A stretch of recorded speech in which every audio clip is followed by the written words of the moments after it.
요셉이 잠에서 깨어 일어나 주의 사자의 분부대로 행하여 그의 아내를 데려왔으나 까지 동침하지 아니하더니 나음의 이름을 예수라 하니라. 아멘.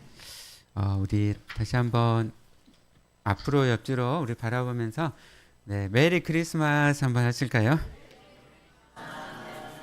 메리 크리스마스. 네, 오늘 기쁨의 또 성탄절입니다. 정말 올 1년 동안 우리나라에 좀 많은 일들이 있었죠. 또 전 세계에도 좀 많은 일들이 있었습니다. 막 전쟁이라든지 뭐 내전, 또 우리나라는 막 계엄령. 그동안에 우리가 수십 년간 평화의 시대를 이렇게 사실은 전 세계적으로 살았는데요. 최근 몇 년간 전 세계적으로 이렇게 전쟁이 굉장히 급증하고 있어요. 우리나라도 사실은 우리가 지난 정말 태어났을 때부터 얼마나 안정된 나라에 정말 살았습니까? 근데 최근 들어서 우리나라도 굉장히 불안정한 이런 시국으로 좀 접어들고 있는 것을 우리가 볼 수가 있습니다.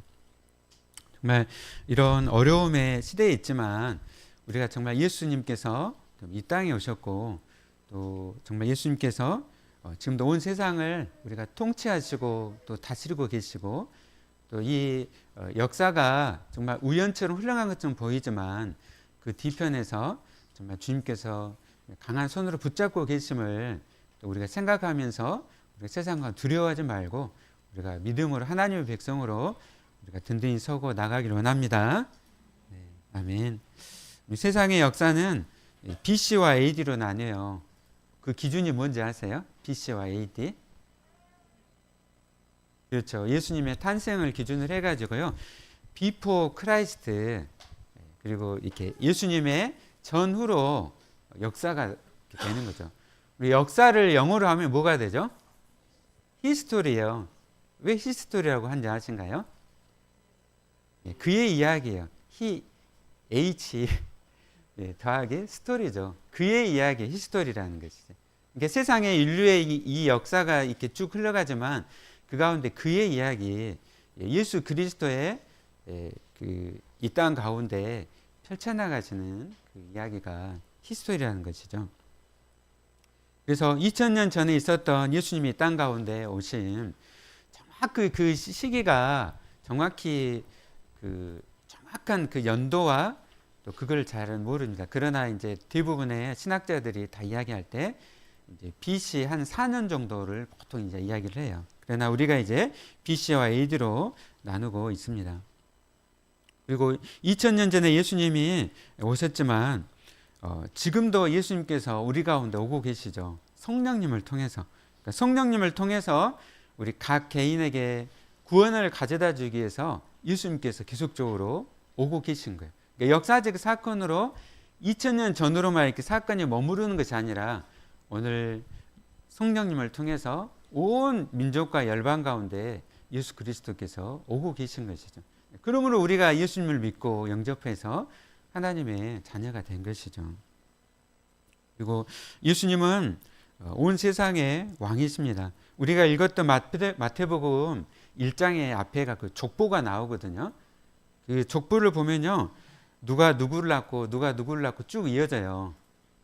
근데 이거를 그러니까 아브라함이 이삭을 낳고 이삭이 야곱을 낳고 그 숫자를 더하면요. 이제 14 더하기 14 더하기 14로 이루어졌어요. 이 14를 이거를 다가 히브리어로 그 히브리어는 그 말을 이제 숫자로 이렇게 바꿀 수가 있거든요. 그럼 이 14가 뭐냐면요. 다윗이에요. 다윗. 다윗은 누구죠? 이스라엘의 왕이잖아요. 이스라엘 왕. 가장 충성스럽게 하나님을 섬겼던 이스라엘 대표한 왕이 다윗입니다. 그래서 이 14를 나타내는 것은 뭐냐면요. 왕. 그러니까 이 아브라함과 다윗의 자손 예수 그리스도의 계보라고 했잖아요. 그러니까 예수 그리스도가 왕이시라는 것, 메시아이시라는 것을 강조하고 있는 것이죠. 그러니까 예수님께서 이 땅 가운데 이제 오셨는데 예수님은 왕으로 오셨다는 거죠. 우리가 예수님은 나의 친구이십니다. 너무 좋잖아요. 그렇죠? 근데 우리가 먼저 생각해야 될 건 예수님은 우리의 왕이시라는 것이죠. 우리의 메시아이시라는 것이죠. 그거를 할 때 우리가 정말 예수님을 경외하고 섬기고 예배할 수 있는 거예요. 친구라고 생각하면 너무 좋죠. 나의 모든 걸 들어주시고, 그러나 예수님은 먼저 우리의 왕이시란 것, 메시아이시란 것을 우리가 기억을 해야 됩니다. 우리가 그렇게 예수님이 왕이시고 메시아이심을 알 때 오늘 이 예배 가운데 우리가 찬양하고 우리가 경배하고 마땅히 주신 그 말씀 가운데 순종함으로 나갈 수가 있는 것이죠. 예수님은 우리의 왕이 되신 가운데 우리를 하나님 나라의 제자로 삼으셨어요. 그리고 그 제자라는 것은 또 그 안에 훈련을 의미를 합니다. 그래서 날마다 우리를 훈련시켜 주시고 또 연단시켜 주시고 그 가운데 우리에게 고난도 주시는 것이죠. 그리고 그 고난 가운데 하나님을 바라보게 하시고 하나님의 영광을 위해서 살아가게 하십니다. 예수님이 이 땅에 오셔서 그런 목적으로 이 땅 가운데 오셨다는 것이죠. 가장 중요한 것은 예수님이 이 땅에 오신 것은 우리를 모든 죄에서 구원하시기 위해서 이 땅 가운데 오셨습니다. 십자가에 죽으시고 부활하셔서 온 세상 가운데 예수님께 나온 자에게는 이제 죄를 사하시고 우리를 구원하신 것이죠. 그리고 오늘도 우리와 함께 하시고 우리의 모든 또 기도 가운데 또 함께하고 계십니다. 사랑하는 여러분, 정말 오늘 기쁨의 성탄절이에요. 이 성탄절을 우리가 그냥 기념으로만 이렇게 지키는 것이 아니라 또 예수님에 대해서 탄생에 대해서 우리가 듣기만 하는 것이 아니라 우리가 어떻게 해야 되죠? 우리 삶 가운데 예수님을 경험해야 돼요. 예수님의 그 은혜를 우리가 경험해야 될 줄로 믿습니다. 그를 위해서는 그 말씀을 우리가 사모하고 또 하나님의 은혜를 잘 사모를 해야 됩니다. 지금까지 내가 내 자신이 주인이 되어 살았다면은 이제는 주님께 뜻을 다 맡기는 가운데 예수님의 가셨던 길을 따라서 우리가 살아가는 것이죠. 성탄절을 이제 우리가 기념할 뿐만 아니라 그것을 그 가운데 우리가 우리 삶 가운데 예수님을 따라가야 되는 것이죠. 오늘 이제 마태복음 1장 말씀은 어떤 말씀이죠? 예수님의 탄생, 예수님의 성육신을 말씀을 하고 있습니다. 우리 18절 말씀 이렇게 같이 읽어볼까요? 네, 시작. 예수 그리스도의 나심은 이러하니라.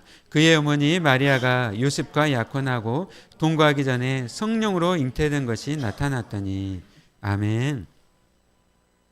네, 예수님은 성령으로 잉태되셨어요. 이거는 인류 역사상 유일합니다. 유일해요. 모든 사람은 부모님이 결혼해서 사랑을 통해서 자연스럽게 이렇게 잉태가 돼서 태어나잖아요. 그러나 예수님 한 분만이 성령으로 잉태되셨어요. 성령으로 잉태되셨습니다. 전적인 이 성육신은 하나님의 역사이셨다는 것이죠. 지난 한 2세기 동안 1900년대 중반 때까지, 그러니까 2008년부터 해가지고 유럽에서 과학이 발달하면서 뭐를 부인했냐면요, 예수님이 성육신을 부인했어요. 동정녀에서 태어나는 것은 불가능하다는 거죠. 어떻게 과학적으로 가능하냐?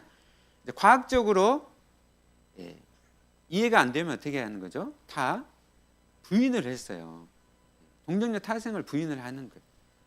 그래서 성경 말씀에서 이런 말씀은 전부 다 잘라내는 거예요. 그리고 인간 이성에 맞는 것만 하나님의 말씀이라고 인정을 하는 거예요. 우리가 사랑을 실천하자, 이렇게 이런 말씀만 다 말씀이고 이런 말씀을 다 부인을 한 거예요. 교회가 어떻게 될까요? 그렇게 되면은 교회 망하는 거죠. 교회의 근원을 부정을 해버리는데 예수님의 그러니까 동정녀 탄생을 부인해버리고 십자가의 죽으심과 부활하심을 다 부인해버리면 기독교에 뭐가 남겠어요? 네, 그래서 이 말씀 너무 여러분 생각해 보세요. 지금 예수님이 이 땅 가운데 태어나심이 어떻게 해요? 초월적으로 성령님을 통해서 예수님이 잉태하신 거예요. 예수님께서 십자가에 죽고 부활하신 건 어떻게 합니까? 초월적으로 부활하신 것이죠. 그래서 이것을 부인하면은 기독교에 존재하는 것은 아무것도 없는 것이죠. 일반 종교들하고 다 같아 버리는 거예요. 그래서 예수님의 이 성령으로 잉태된 것을 우리는 믿습니다. 우리 사도신경 할 때 어떻게 고백했죠? 예수님이 동정녀 마리아에게서 나시고, 동정녀 마리아에게서 나타나는 것은 성령으로 잉태되셨다는 거예요. 성령으로. 그래서 예수님께서 동정녀에게 태어나신 것은 예수님이 하나님의 독생자 예수 그리스도이신 것을 증명을 하고 있습니다. 마리아는 누구죠? 예수님의 어머니잖아요. 마리아에게는 죄가 있어요, 없어요? 죄가 있죠. 오직 이 땅에 인간으로 몸을 입고 오신 예수님만이 죄가 없으세요. 근데 이 캐톨릭에서는 뭐라고 이야기하냐면요, 마리아의 무수를 이야기해요. 마리아에겐 죄가 없다는 거예요. 마리아의 무수. 여러분 성당 가면 앞에 뭐가 이렇게 서 있죠? 마리아상이 서 있어요. 봉선동에도 저희 집 가까운데 성당인데 그 앞에 저도 항상 옆으로 이렇게 가니까 잘 쳐다봐요. 거기 예배 가신 분들 꼭 그 마리아상 앞에서 어떻게 합니까? 거기서 막 절을 해요. 네. 여러분 마리아가 무한 것이 아니라 마리아는 죄인이에요, 죄인. 마리아가 요셉과 결혼해서 예수님의 이제 형제들을 낳아요. 그 중에 뭐 야고보 같은 경우는 초대교회 지도자가 되잖아요. 그러니까 예수님 외에 다른 형제들은 다 자연으로 이렇게 자연스럽게 부모님 사랑해서 이렇게 잉태가 됐어요. 오직 예수님만이 성령으로 잉태가 되셨고, 그렇기 때문에 예수님이 하나님의 아들 독생자 예수 그리스도이시라는 것이죠. 그래서 예수님이 동정녀 탄생은 예수님이 그 아담의 후손들에게 주어진 죄의 본성이나 그 저주를 상속하지 않았다는 것을 우리에게 보여줍니다. 예수님께서 하나님으로서 죄가 없는 인간으로 오셨기 때문에 우리의 모든 죄를 다 짊어질 수가 있었던 거예요. 예수님은 완전한 하나님이신 동시에 완전한 인간이셨습니다. 여러분 믿습니까? 예수님은 온 세상 죄에 대한 그 모든 형벌을 예수님께서 다 받으신 거예요. 예수님이 완전한 인간으로 오셨고 죄가 없으시기 때문에 우리의 모든 죄를 다 짊어지셨고 그 형벌을 다 받으신 거예요. 초대교회 때 아리우스와 같은 이단들은 예수님의 신성을 부인했어요. 예수님의 동정녀 탄생을 부인했어요.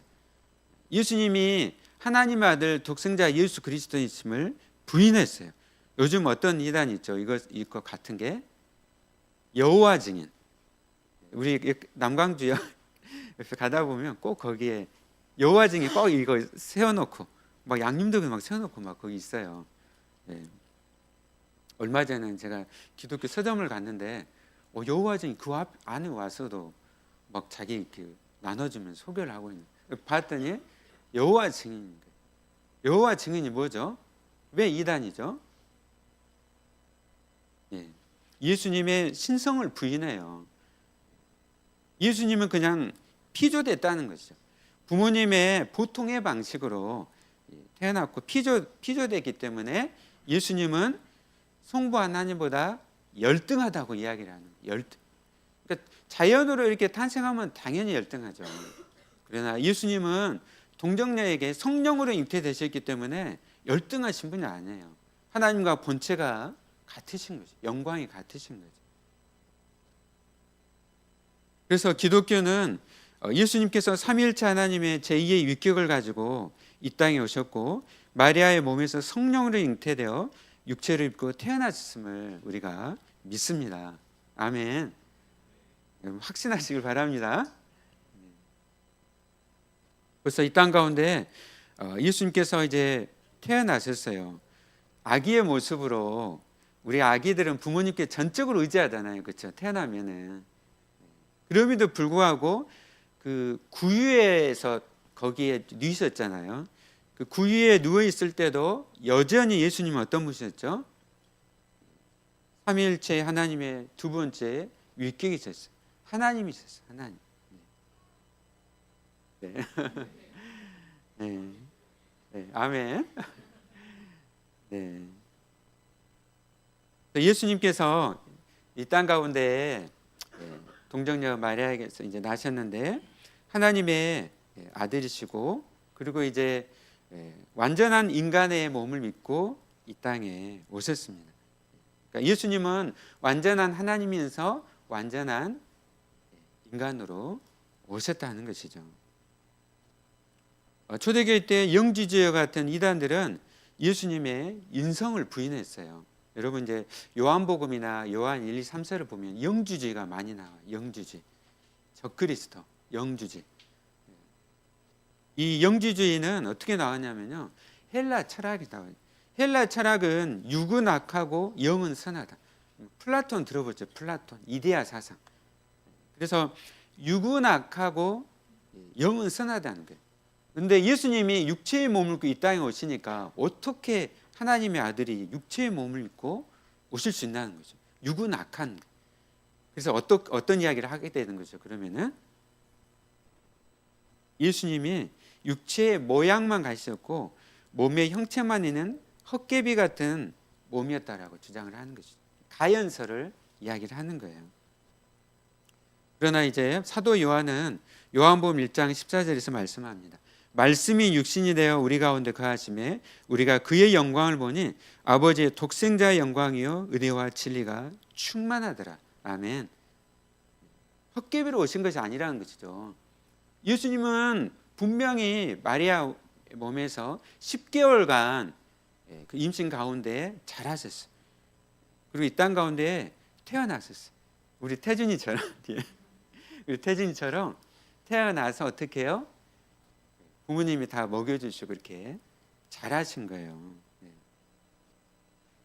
요한 1서 4장 2절 3절에서 말씀합니다. 이로써 너희가 하나님의 영을 알지니 곧 예수 그리스도께서 육체로 오신 것을 시인하는 영마다 하나님께 속한 것이요 예수를 시인하지 아니하는 영마다 하나님께 속한 것이 아니니 이것이 곧 적그리스도의 영이니라. 예수님은 분명히 이 땅 가운데 역사적으로 오셨고 육체의 몸을 입고 이 땅 가운데 태어나셨다는 거예요. 예수님은 십자가에 죽으시고 어떻게 하셨습니까? 3일 만에 부활하셨어요. 그 부활하셨던 건 뭐 헛개비 그렇게 부활하신 게 아니라 완전한 육체의 몸으로 부활하셨다는 거예요. 지금도 하나님 보좌 우편에서 어떻게 계신가요? 어떻게? 영으로 계십니까? 예수님이?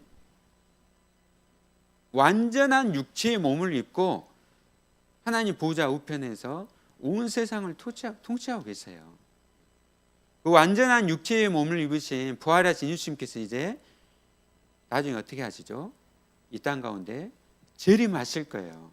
그리고 우리도 다 예수님을 따라서 완전한 육체의 몸을 가지고 우리도 다 부활하게 될 겁니다. 여러분 믿습니까?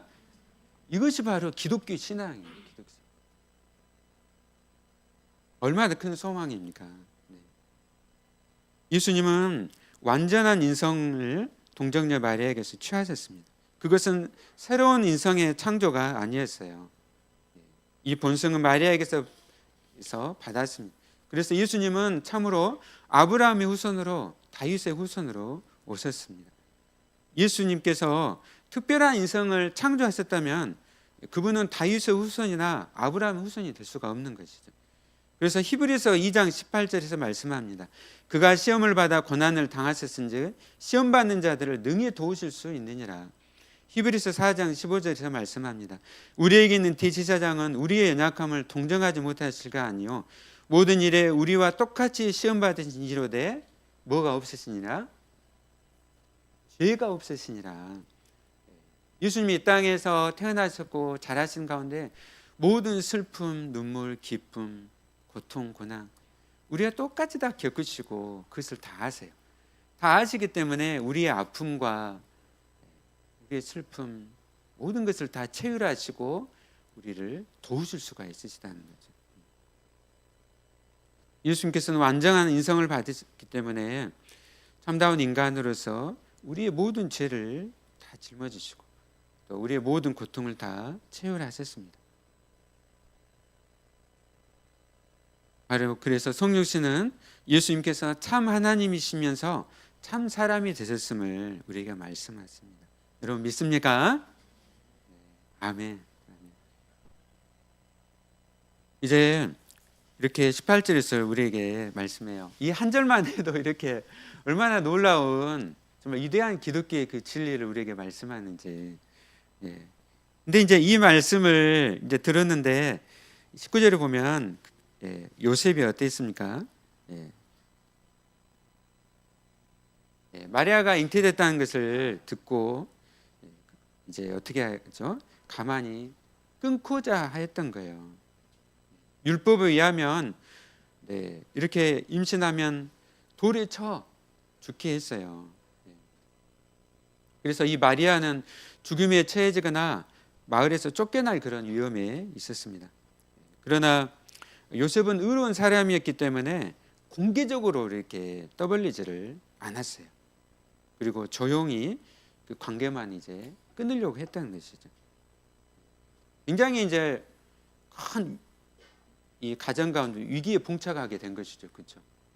조용히 이제 끊고자 하고 하니까 지금 이 아브라함과 다윗 그리고 쭉 이어져가 족보 가운데 또 이 요셉 가운데 이제 예수님이 나시는데 이 모든 관계를 다 이제 끊어보려고 하니까 어떻게 합니까? 굉장히 이제 이 구속사 가운데 위기가 생긴 거죠. 그래서 어떻게 합니까? 20절에 보면은 주의 사자가 현명하여 이르되 하나님께서 직접적으로 개입을 하신 거예요. 그리고 말씀하죠.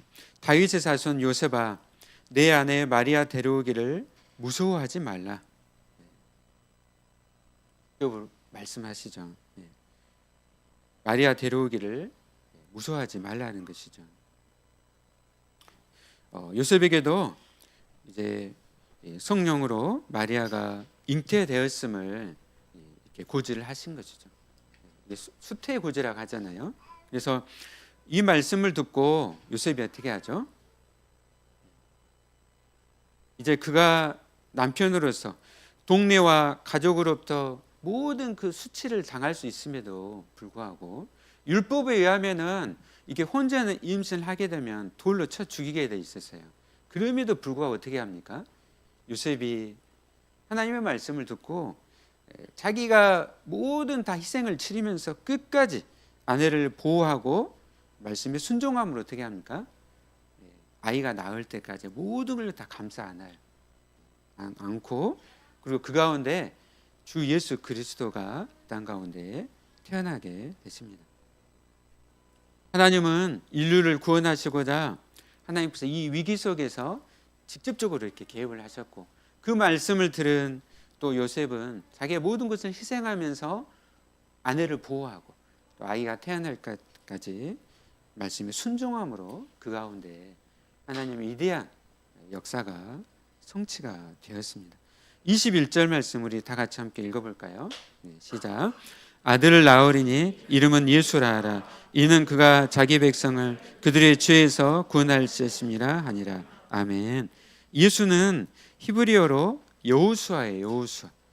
여호수아는 구원자라는 뜻입니다. 예수님 당시에 많은 사람들이 자기 아들을 예수라고 지었어요. 그러니까 이 이스라엘 전역에서 그때 당시 아들을 낳으면 이름을 뭐라고 지어요? 예수라고 지는 거예요. 예수라고.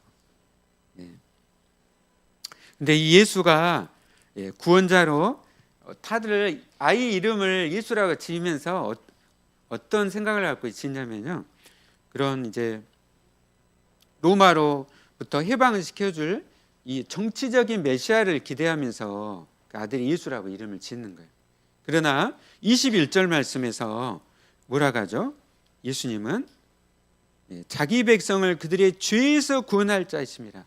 이 땅 가운데 오신 예수님은 예수 그리스도는 정치적인 메시아로 오신 것이 아니라 우리의 모든 죄를 다 구원하시기 위해서 온 인류의 죄를 짊어지시고 구원하시기 위해서 이 땅에 오신 메시아이시라는 것이죠.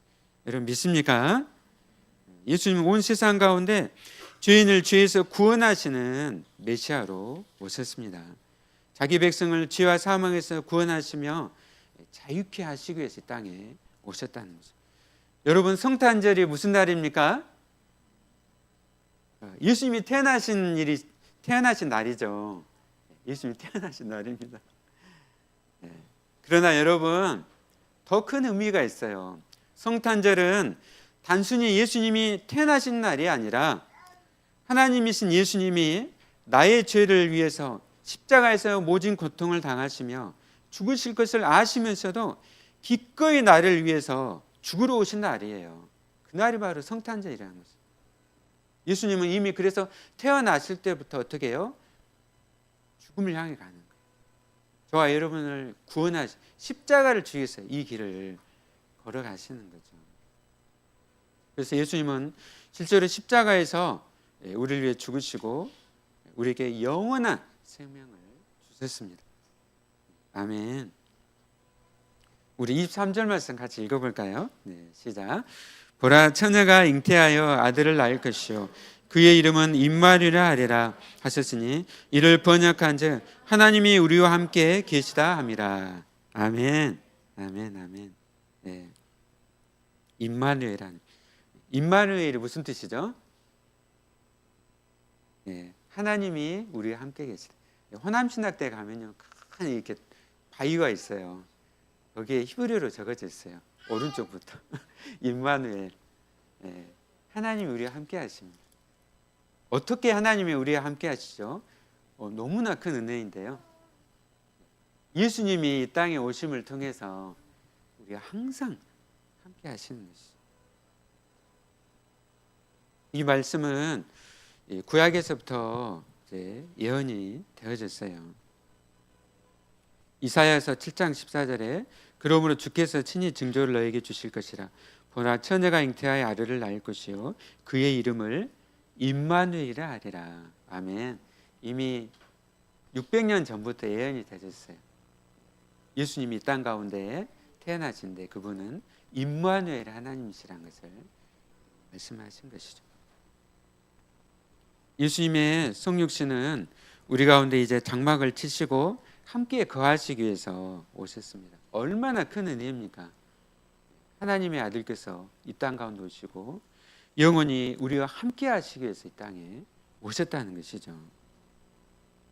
세상을 창조하신 하나님이 그 세상의 일부가 되어서 세상 안으로 들어오셨다는 것이죠. 무한하신 하나님께서 유한의 세계로 들어오신 거예요. 그렇게 들어오신 것은 저와 여러분과 항상 함께 하시기 위해서 이 누추한 곳, 죄악 가운데 이 세상 가운데 들어오신 거예요. 그러므로 주님께서 항상 우리와 함께 하시기 때문에 우리는 혼자가 아니에요. 우리는 혼자가 아닙니다. 임마누엘의 하나님께서 항상 우리와 함께 하시기 때문에 여러분 두려워하지 마십시오. 주님이 항상 함께 하시는 것을 여러분 늘 기억하시기를 바랍니다. 그래서 이제 이 성육신은 이제 우리의 이 믿음의 여정 가운데 우리가 오늘 말씀을 통해서 이제 믿음, 소망, 사랑, 우리 예수님이 성육신을 통해서 우리 하나님이 어떤 분이신지를 우리가 분명히 알아야 되겠습니다. 우리 하나님은 너무나 크신 사랑의 하나님이십니다. 아멘. 어떻게 당신의 한 분뿐이신 아들 예수님을 우리를 위해서 이 땅 가운데 보내시고 이미 십자가에 지실 것을 다 하시면서 이 땅에 이렇게 보내실 수가 있으실까요? 그것은 단 한 가지죠. 우리를 너무나 사랑하시기 때문에. 아멘. 그 어떤 누가 자기의 사랑하는 그 아들을 내어줄 뿐만 아니라 십자가에 못 박을지 내어줄 그런 부모가 누가 있을까요? 아무도 없죠. 이건 정말 상상할 수도 측량할 수도 없습니다. 하나님께서 우리를 너무너무 사랑하시기 때문에 예수 그리스도를 이 땅 가운데 보내신 줄로 믿습니다. 아멘. 그리고 이 예수님의 이 성육신은 이제 우리 자신의 이야기를 이제부터는 하나님의 이야기와 맞닿게 하는 거예요. 이게 바로 소망이죠. 소망. 이제 우리는 예수님과 함께 거하게 됐어요. 그래서 더 이상 나만의 이야기가 아닌 거예요. 우리가 살아가는 인생은 이제 나만의 스토리가 아닌 거예요. 하나님의 스토리에 내가 거기에 이제 어떻게 합니까? 들어가게 된 거예요. 그 이야기에 일부가 됐다는 거죠. 나의 삶 인생. 나만의 인생이 아니라 하나님의 이야기 가운데 나의 인생이 이제 포함이 됐어요. 그리고 하나님은 사랑으로 이 세상을 바로 잡아가기를 너무나 소망하세요. 그리고 거기에 우리 자신을 이제 포함시키셨어요. 오늘날 얼마나 전쟁과 슬픔과 고통 가운데 세상은 살아가고 있습니까? 소망 없는 세상에 우리가 예수님을 전하고 소망을 전해야 되죠. 그렇게 우리 삶을 쓰시길 너무 기뻐하십니다. 그리고 마지막으로 믿음이에요. 믿음. 이성윤 씨는 우리가 인생에 걸어가는 길 가운데 고통과 또 어둠의 모든 순간에도 우리 주님께서 항상 우리와 함께 하신다는 거죠. 임마누엘 하나님이 우리가 함께 하십니다. 그 하나님께 우리가 전적으로 의지하고 우리가 걸어가다 보면은 많은 어려움들, 고난 길들이 많습니다. 모든 순간순간마다 임마누엘 하나님께서, 예수님께서 항상 우리와 함께 하시고 또 우리를 위해서 중보하시며 기도하고 계심을 여러분들 기억하시길 바랍니다. 주님께서 이 땅 가운데 오셔서 모든 어려움과 고난을 겪으셨기 때문에 능히 우리를 다 도우실 수가 있으시다는 것이죠. 말씀을 마치도록 하겠습니다. 예수님은 2000년에 오셨을 뿐만 아니라 오늘도 우리와 임마누엘로 함께 하시고 우리를 도우시고 하나님의 크신 목적과 그 이야기 가운데 우리를 참여시키시고 그 목적을 또 이루어하심을 여러분들 기억하시길 바랍니다. 우리 함께 오늘 성탄절에 우리 함께 찬양하실까요? 우리 함께 찬송가 125장 찬양하고 오늘 말씀 잡고 기도하도록 하겠습니다.